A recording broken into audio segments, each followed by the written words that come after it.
Chapter 4 Growing Success. The Rolling Stones were a huge hit in Britain. In May 1964, their album was released in the United States under the name England's Newest Hitmakers. The very next month, they would begin their first U.S. tour.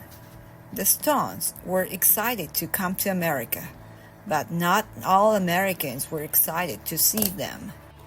American audiences expected the Stones to be like the Beatles, who had recently toured the United States. When the Beatles played their American shows, they stood still and smiled on stage, played their instruments, and sang songs like I Want to Hold Your Hand. But the Stones were very different from the Beatles. They didn't dress alike for their performances. Mick wiggled and danced around the stage. Adults thought the band seemed tough and scary. Some people even made fun of them. When journalists wrote, "The Beatles want to hold your hand, but the Stones want to burn down your town." The British Invasion. The Beatles came to America to perform for the first time in February 1964. Their instant fame opened the way for other British bands to find success in the United States throughout the 1960s. The Rolling Stones arrived in the United States in June. Then The Who, The Kinks, The Animals, Herman's Hermits, and many other bands followed. The songs of the British bands knocked American songs off the music charts. This rock and roll takeover became known as the British Invasion.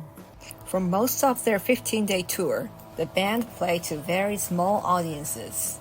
They were hoping to make it big in America.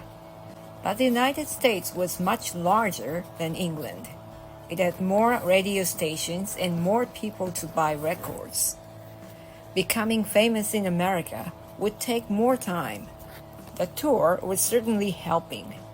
They just had to be patient. Back home in England, the Stones didn't have to worry about playing to small crowds. Their concerts were filled with screaming fans. Some of their shows had even become dangerous. When they arrived at the theater and clubs, fans mobbed their car and pounded on the window. The bands needed police to help them get from their car into the building. Even while they played, fans rushed onto the stage. The Rolling Stones returned to America for another tour in October. By this time, only 4 short months later, even more people had heard of the Stones. Besides playing in concerts, they also appeared on the Ed Sullivan Show. Millions of Americans turned in to watch. But the next day, angry parents called and sent telegrams to the television station. They called the performance trash. They thought the band looked like slobs. Ed Sullivan apologized and said that he would never have the Stones back on his show again.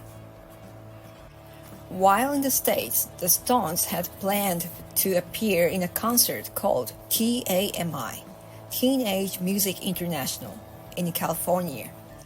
They were going to perform with some very famous musicians, including Chuck Berry, Marvin Gaye, the Beach Boys, and Smokey Robinson.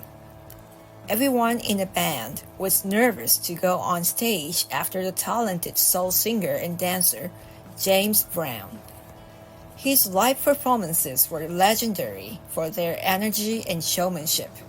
But after the Stones played the last act of the show, Mr. Brown himself complimented them on a job well done. In early 1965, the Rolling Stones also toured Australia, New Zealand, and the Netherlands. Now that the band was doing so well, their manager, Andrew Oldham, wanted Mick and Keith to begin writing their own songs. Mick and Keith soon discovered that they made a great songwriting team. They seemed to be the most creative while they were touring. Moves like Jagger. Throughout his career, Mick Jagger had been known for his fancy footwork, bendable body, and non-stop energy. In the beginning, when he had played with the Blue Boys, he used to roll around on the floor. During early club shows with the Rolling Stones, he wiggled, dipped, and spun. He practiced in front of mirrors. After he saw James Brown perform his twirls, drops, and splits at a live show, Mick practiced his moves too. They often rode on the tour bus and in hotel rooms. Keith would work out a tune on the guitar. Mick would try out different lyrics to fit the tune. On their third American tour, in the spring of 1965, they wrote what would become the Rolling Stones' most famous song. One morning, Keith woke up to find that the cassette player next to his bed was at the end of the tape.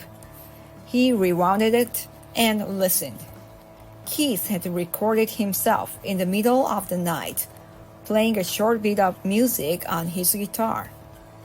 The tune was then followed by the sound of snoring as he fell back asleep. At their Florida hotel, Keith played the tune for Mick. Keith said, "The words that go with this are, I can't get no satisfaction." They worked together on the rest of the tune and lyrics. While still on the tour, the Stones went into the studio to record their new song.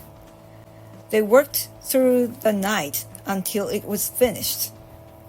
I Can't Get No Satisfaction became the band's first mega hit, #1 in the United States, and then #1 in the entire world.